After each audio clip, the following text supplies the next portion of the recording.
Week 16 film review for the Giants. We're going to have some mostly negative plays in this game. A couple nice ones with Daniel Jones. We'll get to those later. I try to go in somewhat of an order. This is kind of out of order, though. I'm not going to lie. But anyway, we'll get into it. First play. Isaac Yiadom, a guy in zone coverage here, is supposed to have the top of the screen in his zone. Doesn't really stick there. I'll show you what happens. So he's going to go with Willie Snead, who runs more of like a deep crosser going this way in the back of the end zone.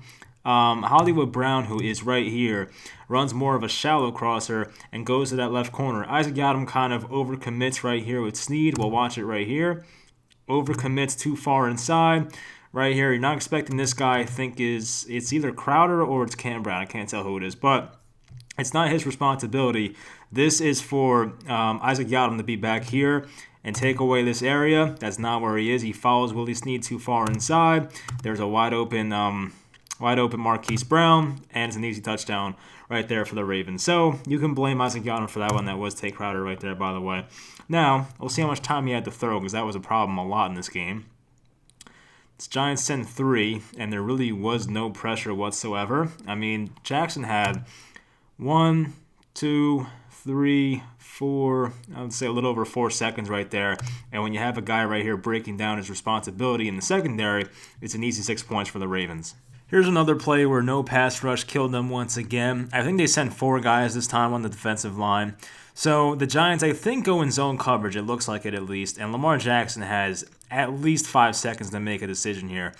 And when you rely on defensive tackles over 300 pounds to be your primary pass rushers, this kind of stuff will happen when you face a Lamar Jackson-type quarterback. It's just too much to handle for a Dalvin Tomlinson, a Dexter Lawrence, even Leonard Williams, who I think might have got in there at one point. But it's too much. He was getting double-teamed. One-on-one here with Lawrence. It looks like Dalvin Tomlinson's double-teamed. And one-on-one here with, I think it's David Mayo, who was just about as useless as can be in this game, honestly. He played like 50-something snaps. I don't think recorded a tackle, so that was a pretty rough performance there. But we'll see from this angle exactly who it was. It was David Mayo, Dalvin, Lawrence, and I did say Leonard Williams. Is that 99? Looks like 99. All right, so Leonard Williams as well. So we have 2 guys getting double-teamed, 1 and 2. You expect one of these 2 guys to at least win their battles. Now, maybe David Mayo was trying to contain right here. I get that. At least, stay parallel with Lamar Jackson. Don't let him roll out to the right. But it looks like, I don't even know if he was trying to win that rep. He tried the spin move. And at this point, you kind of overcommit with guys on the outside. The only guy left here is, once again, 340-pound or whatever he is, Dexter Lawrence, and all this open ground for Lamar Jackson. And, of course, nothing good's going to happen out of that. You have guys chasing him, and 18 yards later, Lamar Jackson picks up a first down. So as we know, for the first 25, 26 minutes of the first half, the Giants' offense was absolutely horrendous. Here's a 3rd and 4, and this is the reason why. And this is a guy I like, so I feel bad, but this is Austin Mack, who had a clear and obvious bad drop. He's right here in this bunch formation up top. So he's going to settle down somewhere around this 40-yard line. It would have been enough for the first down. Daniel Jones laid out a perfect ball right between the numbers, and he just flat out dropped it. See him right there setting down in this zone. Jones is about to throw, has some pressure on him, but is about to make the throw. This is an easy pitch and catch. First down's here. This should be a first down, move the sticks, and concentration drop. Not good. So yes, that's one you have to at least catch. The Giants had another drive, I think, a little before this maybe, where they had 2 false starts in a row. And when you do stuff like this, stupid crap like this, it will kill you. I like what I saw from Daniel Jones, honestly, from a footwork perspective. It's looking a lot better. Like, Daniel Jones in the pocket is looking a lot more comfortable. That's something to look forward to. I think he's made strides and improvements there during the latter portion of the year. I think I noticed it since that Bengals game. His footwork in the pocket's been a lot better. We'll go over a play later where Daniel Jones throws rolling to his left, which is something I've been banging on the table for a while. Why don't you roll to the left, Daniel? Well, he finally did it. Looking left here, goes through all the progressions, comes back to the right side. There's an open Austin Mack. This is easy, right? Hands are out there, and a drop. You can't have it. So, yes, clearly on the wide receiver, and this is why the team has trouble moving the sticks on offense. It's sometimes penalties and stupid drops like this that'll hold you back. A lot of it is Jason Garrett and his, non-creative play calling, but this stuff will kill you as well. So not only did the Giants wide receivers and just receivers in general, including tight ends, lack separation, but they also are not good with contested catches, which is why this team needs a wide receiver one so freaking badly. But here's a play where I sent Deion Lewis in the backfield, 3 wide receivers out here. It's a play that basically every team runs, I feel like. You send 2 guys straight deep. You put 1 guy, there's 1 high safety, right? So that safety's going to go towards the 2 receivers. You have one-on-one right here with the slot guy to use this entire part of the field. But the problem is it's Marlon Humphrey 3 against Austin Mack, one of the best corners in the league against an undrafted guy, so that's probably an issue. But this was a good ball in my opinion. We'll see where it was exactly. Now he gets his inside leverage. I like that. So you have all this room to make the throw. Jones notices it, steps up, makes a throw, and I think he laid it out pretty perfectly. I think Marlon Humphrey just made a tremendous play. Now, they did throw the flag here, as we saw in the game. They did call it back because that's what happens to the Giants. They have no luck, unfortunately, but it looked like the offensive line did a pretty good job, honestly, holding up on this play. Like, I really can't complain. It was Matt Parrott this play, Zeitler, Gates. Gates has been really good, by the way. He's been playing really well. Hernandez getting I don't want to say rare snap, but he has not played as much recently. And Andrew Thomas. So we'll see what happened here. Thomas doing a good job. I think that's Ngakoue just getting him to the outside. Calais Campbell tried knocking it down. It looked like the left guard and center. They double-teamed Williams right here. And then you have Matt Parrott one-on-one on the outside who did a really good job. So the offensive line, honestly, not bad. I think really good on that rep. And this is a throw that we'll see if I can, it's really like, I think it's perfect. Like, I think you have to make this throw out here because if you throw it any more inside, it's a potential pick six. Like, I think Jones laid this thing out perfectly.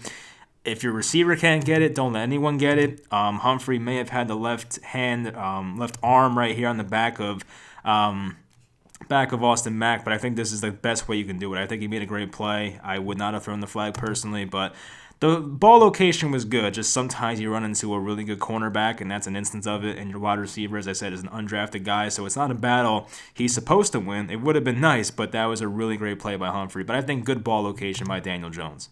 So here's a Gus Edwards run for 32 yards, and the Giants had a lot of problems like containing the edge in this game, just like heaping these guys inside. The Ravens were able to bounce it outside all game. Little pre-snap motion with Marquise Brown, so you got to worry about him. That gives Bradbury that, he's going in his motion. I guess it's man coverage maybe.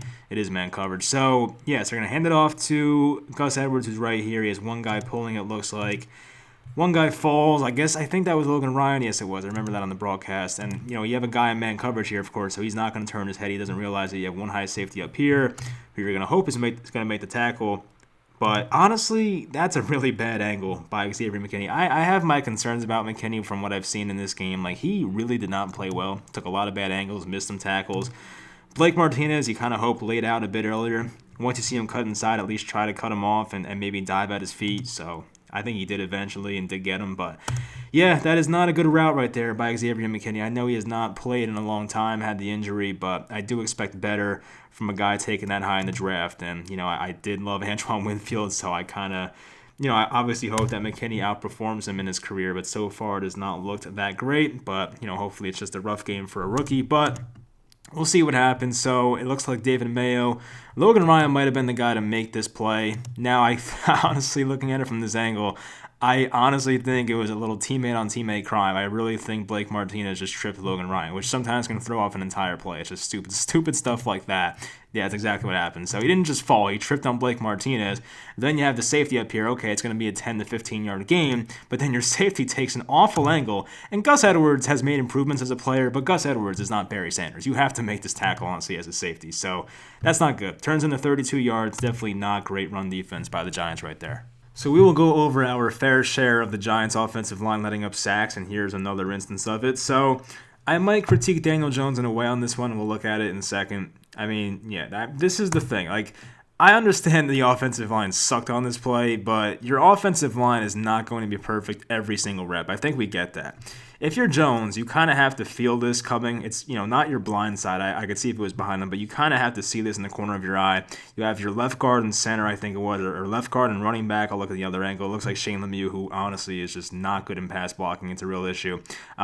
Did not do well there. And Wayne Gallman, I think it is as well, or is it? Yeah, it looks like Wayne Gallman tried to help, but that was not enough. So if you're Daniel Jones and you see a guy right here coming up on you who has the outside on Parrott or Fleming, whoever it is, then you have this guy right here at defensive tackle. I think it might be Matabuke, just flat out beating Shane Lemieux. You have a lane here. Like, I know Daniel Jones is injured, and I hope that's contributing to this decision making, but if you're Daniel Jones here and you see your left guard is just beat right away, and you see that the right tackle is getting beat on the outside, you kind of just have to step up and kind of run for it at that point. I'm not saying like take off and try and run and pick up a first down, but at least roll out to the right. Like sprint, roll out to the right, and see what you got around here. If not, you take the few yards they give you, and if a defender's in your face, you throw the ball away and live to play the next day. So So that's like the one thing I would say about Daniel Jones right there. Somewhere around this point, you have to realize like, okay, my offensive line is not doing well on this play. I have to get out of here. Does not do it.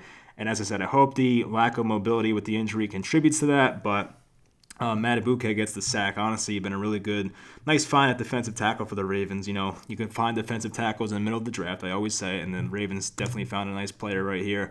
But here is Shane Lemieux, and let's see what happens. I mean, he just seems like he just whiffs straight up. He might try the hole at the end. Didn't exactly work. It was pretty ugly. I don't know why Shane Lemieux is so bad in pass blocking. I really don't know why. It was a really nice move right there, I'm not going to lie. Then he tries to hold him with his right arm, and it's just too easy. Like, you cannot have that. If you're a left guard, you cannot get beat that easy. That's a problem. I do like Shane Lemieux in run blocking, but doing stuff like that is definitely going to get you benched at some point. The Giants are trying to stick with him, trying to make it work. I think Will Hernandez is the better player right now. So if the Giants want to win in Week 17, which I think we all want, I'd rather see Will Hernandez in there more. I know they want to get Shane Lemieux the reps, but honestly, he's killing them in pass protection. Let's be honest. So hopefully more Will Hernandez. We'll see what happens next week. But yeah, Matabuke, little rookie-on-rookie action right here. Definitely got the best of Shane Lemieux on that play. Here was the Dez Bryant touchdown, and for the second week in a row, the Giants have a breakdown in their secondary, like basically in the red zone or inside the 10, I should say even. Against the Browns, it was Austin Hooper, and we saw it was Devontae Downs. This time, I think the guilty one is Logan Ryan. It seems like the rest of the defense is in zone coverage, and Logan Ryan should have been responsible for this area. But Logan Ryan, for some reason, runs with this guy right here. I don't know if that's Snead or somebody else, but he's going to run with this guy. He's going to run this way, and watch Logan Ryan. He follows him. I don't think that was supposed to happen. You see Bradbury's in zone. It's like they left, what's his name? They left Mark Andrews with no man. I would have to think it's zone coverage. The running back doesn't have a man on him. You'd have to think it's zone coverage. And Logan Ryan, if he stayed in this area, probably would have been in a position to take away this Dez Bryant, throw. But when you see Logan Ryan following this guy right here, that's not Willie Snead. I don't know who that is. But when you see Logan Ryan following him, this entire side of the field, or this entire portion of the field is wide open because Logan Ryan is not doing what the playbook is asking him to do. And yeah, you leave a guy like Dez Bryant wide open, it's just pitch and catch, very easy, and that's what's going to happen. So I think Logan Ryan was the one to blame on that play. We'll see how much time he had to throw. He probably had a good amount as usual. I mean, there was no sense of pressure coming in there. Maybe one guy at the end right here. Maybe Jabal Sheard. We'll take a look, but yeah, maybe. But still, just not good. So some miscommunication once again. I guess Logan Ryan thought it was something else, but should not have been in man coverage right there. If he stayed here, this throw is not made. Maybe Lamar finds a way to run outside and pick up a first down or a touchdown another way, but still, that's too easy. So nice to see Dez Bryant throw up the X again. I mean, Dez Bryant seems like a decent dude. I mean, whatever, but yeah, I'm not happy about it. Got to do better on defense than that. Can't have that in Week 17, I'll put it that way. So here was the inexcusable drive where the Giants let up 3 sacks in a row. Pretty embarrassing, honestly, but we'll watch from this angle first. I think just Matt Parrott gets beat by Judon outside. Too easy. I don't know if Judon left early or just got a ridiculously great jump. Watch the jump he gets right here. I mean, he's first off the line compared to anybody, so I will say that's an awesome jump, but yeah, Matt Parrott gets beat outside, and we've talked about it before. I mean, Matt Parrott is a guy that does not want to get beat inside, but Matt Parrott is beatable outside. That's the problem with Matt Parrott right now. Once he fixes that, he'll be good, but he gets beat outside too much for my liking right now, and that is a problem. So, yes, we saw it from that angle right there. Doesn't even matter who's open because, I mean, Daniel Jones had no chance. I mean, the problem, it's a shame because this guy would have been open. This guy would have been open. Like, they had open routes, but the offensive line was so bad. But once again, watch Judon right here. Gets the awesome jump. Gets around Parrott easily. Wins with the leverage. It gets low. And it's very hard to block a guy like that, so I get it. Daniel Jones, credit to you for holding on to the ball because we've seen that be a fumble before. But here's the next play. Let's see what happens here. I have not watched these back, honestly, so I'm kind of just looks like a stunt, and I think Matt Parrott screwed up once again. So I do remember this play from the broadcast. There was more time to throw this play. We'll see if anybody was open, but still not enough time. I mean, you could have hit Engram right here probably, but at that point, I think Jones wanted to go up here for Shepard. So, yeah, not good. They got to pick up the stunts better. We saw it the week before as well. They had a lot of problems. Kevin Zeitler was guilty on a couple of them. I think Zeitler does the right thing right here. It's Campbell, Judon. These are 2 really good players. I get it. So we'll see. I think Zeitler does the right thing. Now, right here, you see that his name, Campbell, is going to be on Parrott now, and Zeitler notices it. Zeitler goes back to Judon. Zeitler does a great thing here, but I don't know why Matt Parrott is caught leaning like this and not, staying square with Calais Campbell. He doesn't even try, it seems like. I don't know why. I don't know what Matt Parrott was doing right there. So I don't know. That's just not good. So I'm not an offensive line coach. I don't know how to fix that, but you'd have to think when the Giants coaches watch this one back, there's going to be some problems. So Matt Parrott, got to be better. I like you, man, but got to be a little better. Let's see, last one. Empty set here. So let's see. They're going to send 4 guys or so. Looked like a couple guys got in there. One guy on a blitz. 49, whoever that is, got in there for the sack. We'll see what happened on the offensive line because it seemed like nobody was blocking. This guy's going to be unblocked. Campbell on Parrott. Okay, that's fine. I mean, nothing really happened there. Campbell kind of backed off. So I guess once you see this guy's unblocked, you might as well just back off anyway. So looks like Andrew Thomas does a good job on Ngakoue. Just gets him out of the play. So I like that. And we'll see what happened with the rest of it. I mean, yeah, this guy's just unblocked. We saw this with the Cardinals game. That guy was unblocked. And when you leave guys unblocked in the NFL, there's going to be problems. Like you have 1, 2, 3, 4, 5, 6 guys here at the line, 5 offensive linemen. Maybe you should call a guy in as the quarterback and kind of have more protection, but still, you can't really expect a young quarterback to make that call. This is, the setup play, so I can't blame him for that. But even then, this guy drops back in coverage. I think Judon drops back in coverage. So essentially, it's 4 guys. And there was this, nobody knew who they had. And this guy's left unblocked. And that's a huge problem. So you can't have those things. Once again, don't know how to fix it, but they got to go over it in the, when they break down the film as a team. And it's got to be better. This is too easy. We can't have this with the Dallas game because things will get ugly. And when you let this stuff happen, you're giving your young quarterback no chance whatsoever. Daniel Jones had no chance on this play. So it is pretty crappy to see, honestly. So as I mentioned, I'm going out of order in some of these, but now we're in the fourth quarter. This is the touchdown pass. So positive right here for the Giants. I think Shepard ran like a zig route. He went in, then back out. It was a good route by him. The offensive line did really well on this play, if I remember. I mean, there was no pressure whatsoever. So love that. I mean, that's just an easy pitch and catch. The offensive line was a wall right there. You have to love that. Even Deion Lewis takes out the safety in a way. So that's awesome. I mean, the offensive line was tremendous on that play. We'll take a look from this angle. Take a look at who you want. Seemed like they just let up no pressure whatsoever. Maybe some hands to the face right there by Judon at the end. Yeah, maybe. But Sterling Shepard, easy pitch and catch, good route ran by him, and a good throw by Daniel Jones steps into it. Now a negative play. We're on to another sack. Now this one was tough because you had a lot of guys at the line. You don't know who's blitzing, who's dropping back. I think 5 guys, maybe 6 maybe blitzed on this play, so it was a lot to deal with. We'll take a look from this angle. Daniel Jones had no chance. It's not even worth going over the route concepts, but I think Deion Lewis is the guy. I credited Deion Lewis last time for taking out the safety's legs. This time, not so much. He gives up a sack to, I think it's Chris Board or something his name is, 49. Just got overpowered. That's plain and simple. But we'll see what else happened. I think maybe Andrew Thomas let up pressure as well. Not Thomas. Yeah, Thomas did a good job, honestly, on that play. I don't know what I'm saying, but let's see. Who else gave up some pressure? So you could say Cam Fleming, but it looked like Cam Fleming had the responsibility of 2 guys. And I like what Fleming did. Like when you have 2 guys that are unblocked, take away the inside guy, the one that has the closer angle to the quarterback. Take away the linebacker 54. Take him away.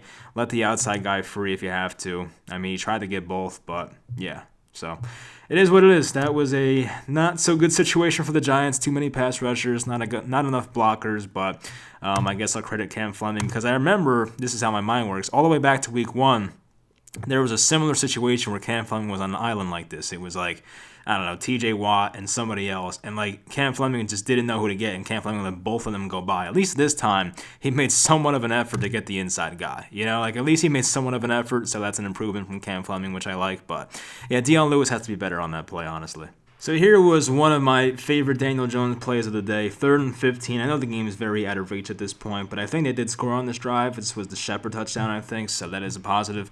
But I've said it in the past, Daniel Jones does not roll out to the left enough for my liking. I feel like it kind of seems like Daniel Jones feels like he can't roll out to the left, like it's not part of football. But when I see him do it, it's like, okay, we're seeing improvements, we're seeing the strides, and this is a play where he's going to get an open receiver out here with some separation. That wasn't his route, but a good good job right there by Dante Pettis, who finally got some playing time, which was nice to see. Number 13 made a nice move right there. So we'll look at Dante Pettis' route. I mean, this is typical Jason Garrett, just the curl, sitting down right here.